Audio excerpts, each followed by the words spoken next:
नमस्कार, मैं सूर्यकांत तिवारी एक व्यवसायी हूं तथा पिछले 20 वर्षों से कोल के साथ विभिन्न प्रकार के व्यवसाय करता आ रहा हूं। सामाजिक क्षेत्र से जुड़ा हुआ व्यक्ति हूं और अपने सामाजिक उत्तरदायित्व का निर्वहन करते हुए व्यवसाय करता आ रहा हूं। मैं व्यवसायिक जगत के अलावा सामाजिक राजनीतिक क्षेत्र से भी जुड़ा हुआ हूं। मेरी राजनीतिक विचारधारा चाहे जो भी हो, मेरे संबंध सभी से अच्छे रहे हैं। जब प्रदेश में भारतीय जनता पार्टी की सरकार थी, तब भी मंत्रिमंडल के वरिष्ठ जनों और भाजपा पदाधिकारियों से मेरे बहुत मधुर संबंध थे। भाजपा के शासन के 15 वर्षों में भी मैं एक कारोबारी था और आज भी हूं। हाल ही में 30 जून 2022 को हमारे यहां आयकर विभाग द्वारा सर्च और सर्वे ऑपरेशन किया गया, जिसे आमतौर पर मीडिया में IT रेड के नाम से पुकारा जाता है। आयकर विभाग की टीम हमारे यहां से अपना सर्च एवं सर्वे ऑपरेशन संपन्न करके चली गई। मुझे यह मीडिया के माध्यम से पता चला है कि पूर्व मुख्यमंत्री आदरणीय डॉक्टर रमन सिंह जी ने मेरे घर हुए आयकर रेड के आधार पर मुझे गिरफ्तार किए जाने की मांग की है। मुझे इस बात का बेहद दुख है कि किसी सक्षम पदाधिकारी द्वारा मुझे अपराधी घोषित किए जाने से पहले ही डॉक्टर रमन सिंह ने स्वयं जज बनकर बिना किसी सुनवाई के अपना फैसला सुना दिया और मुझे गिरफ्तार किए जाने की मांग कर दी। डॉक्टर रमन सिंह एक वरिष्ठ राजनेता हैं, 15 वर्षों तक प्रदेश के मुख्यमंत्री और उससे पूरे 2 साल तक केंद्रीय राज्य मंत्री रहे हैं। मुझे लगता है उन्हें यह अच्छी तरह से मालूम होगा कि आयकर की कार्रवाई होने मात्र से व्यक्ति अपराधी सिद्ध नहीं हो जाता।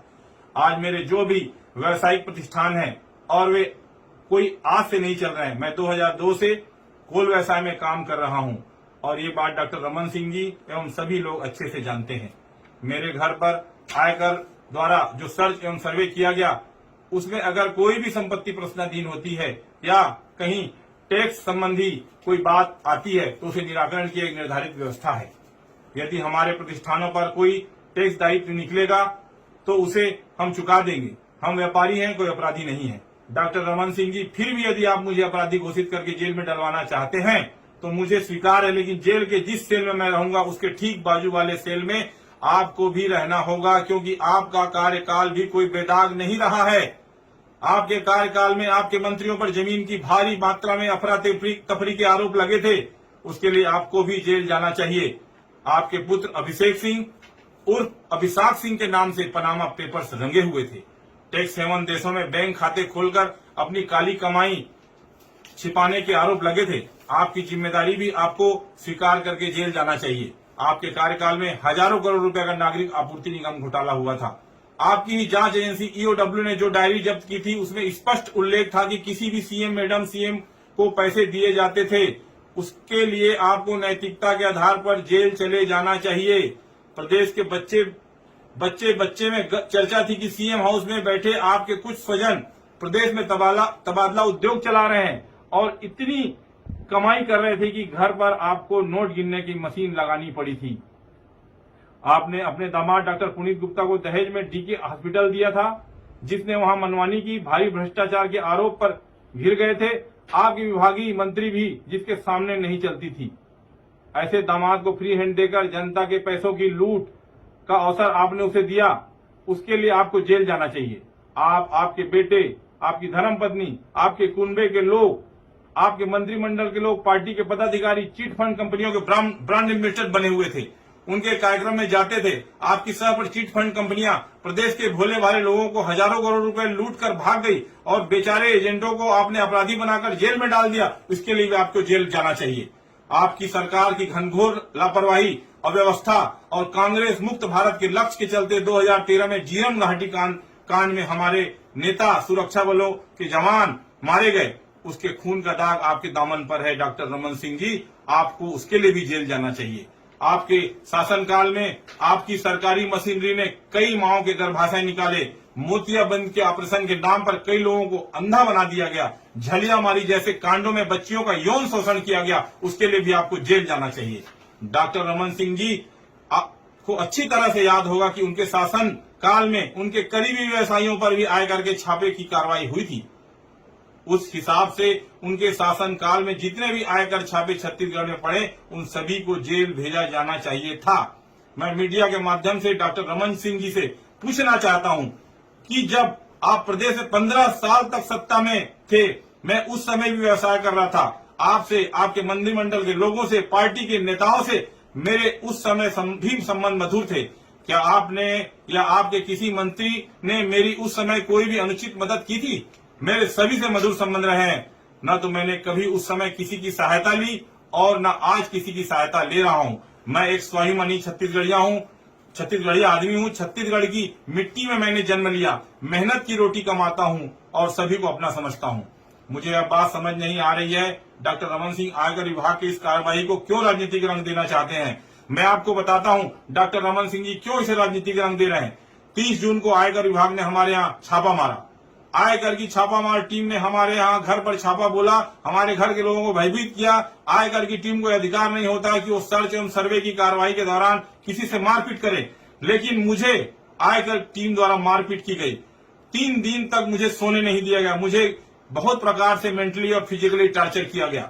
आयकर टीम के अफसरों ने मुझ पर दबाव बनाया कि मैं किसी प्रकार से अपने व्यवसाय में मुख्यमंत्री सचिवालय की उप सचिव श्रीमती सौम्या चौरसिया का नाम जोड़ दूं, बयान दे दूं उनके खिलाफ। परंतु जब मेरे किसी भी व्यवसाय से उप सचिव सौम्या चौरसिया जी का कोई संबंध ही नहीं, तो मैं ऐसा झूठा बयान कैसे देता। श्रीमती सौम्या चौरसिया से मेरे पारिवारिक संबंध है। उनके घर के सभी लोग मुझे जानते पहचानते हैं। उनसे मेरी बीच बीच में टेलीफोनिक बात भी होती है। मैं जब कभी जनता के काम करवाने के लिए मुख्यमंत्री कार्यालय जाता हूं, तो कई बार मेरी उनसे भेंट और मुलाकात होती है। श्रीमती सौम्या चौरसिया अकेले अधिकारी नहीं है जिनसे मेरे अच्छे संबंध है। प्रदेश के भाजपा शासन के और वर्तमान शासन के अन्य अधिकारियों से भी मेरे संबंध हैं। श्रीमती सौम्या चौरसिया मेरे घरेलू संबंध, सामाजिक संपर्क है। मेरे व्यवसाय से उनका दूर दूर तक कोई संबंध नहीं है।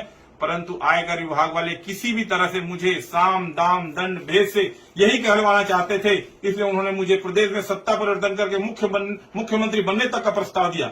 मुझे आयकर की टीम के अफसरों ने ये भी अकेले में कहा कि प्रदेश के 40 से 45 विधायकों से मेरे बहुत अच्छे संबंध हैं, उनकी एक सूची बना लूं। बाकी विपक्ष के विधायकों के सहयोग से प्रदेश में सत्ता पलट हो जाएगी और आपको मतलब मुझे छत्तीसगढ़ का एक नाथ शिंदे बना देंगे। इसके लिए मुझे अपने व्यवसाय से श्रीमती सौम्या चौरसिया का नाम जोड़कर बयान देने कहा गया, जिससे मैंने साफ इनकार कर दिया, जिसके कारण हमें आयकर वालों ने इतना टॉर्चर किया। मैं एक व्यवसायी हूं। लोकतंत्र में और इस देश के संविधान में, इस देश के कानून में मेरा पूरा विश्वास है। मेरे साथ आयकर विभाग के लोगों ने जो भी किया है, जितना भी मुझे टॉर्चर किया, मुझ पर अमानवीय दबाव डालकर जो भी झूठे बयान दिलवाने का प्रयास किया गया, उसके विरुद्ध मैं न्यायालय की शरण में जाने वाला हूं। कितने दुख की बात है कि केंद्रीय एजेंसियां केंद्र सरकार के एजेंट के रूप में विपक्ष शासित राज्यों में तख्ता पलट करने के लिए इस हद तक गिर गई हैं। इसीलिए आज देश में धारणा बन गई है कि केंद्रीय एजेंसियां विपक्ष का दमन करने का हथियार बन गई है। केंद्रीय एजेंसी कार्रवाई करती है, डॉक्टर रमन सिंह या धर्म कौशिक जैसे बड़े लोग उसे राजनीतिक रंग देकर उसका लाभ उठाने का प्रयास करते हैं, जो कि उचित नहीं है। यदि किसी प्रकार के नियम कायदों को लेकर कोई चूक हुई है तो उसे सुधारा जा सकता है। उसके लिए एक राजनीतिक तमाशा खड़ा करने की कोई आवश्यकता नहीं है। यदि व्यापारी होना, कारोबार करना गुनाह है, यदि जीवन में उन्नति करना अपराध है, यदि नियम कायदों की चूक हो जाना अपराध है, तो मैं बेशक अपराधी हूं और मुझसे वैसा ही बर्ताव किया जाए जैसे एक अपराधी से किया जाता है। मुझे कोई आपत्ति नहीं है। जो भी कानूनी व्यवस्थाएं होंगी मैं उसको पूरा करूंगा, पूरा करता आया हूं। लेकिन कृपा करके मेरे घर पर पड़े आयकर छापों को राजनीतिक खेल मत बनाइए, उसे सियासी रंग मत दीजिए, मुझ पर यह उपकार कीजिए। मेरे घर पर पड़े इन छापों को बढ़ा चढ़ाकर न देखा जाए। इसे आयकर विभाग की कार्रवाई रहने दिया जाए। इसकी मनचाही व्याख्या मत कीजिए, मनचाहे अर्थ मत निकालिए। और मैं आज आप सभी के माध्यम से स्पष्ट कह रहा हूं कि यदि मेरे साथ, मेरे परिवार के साथ कोई अपघात होता है, किसी सदस्य के साथ कोई दुर्घटना होता है, तो उसके लिए केंद्रीय आयकर विभाग तथा प्रदेश भाजपा के वे नेता जिम्मेदार होंगे जो प्रदेश में सत्ता परिवर्तन के लिए मुझे बलि का बकरा बनाने की साजिश कर रहे हैं। मैं महात्मा गांधी के आदर्शों पर चलने वाला व्यक्ति हूं। मैं अन्याय के खिलाफ आखिरी सांस तक लड़ूंगा। मैं झूठ के खिलाफ अपने आखिरी दम तक संघर्ष करता रहूंगा। धन्यवाद। जय हिंद, जय छत्तीसगढ़, जय भारत।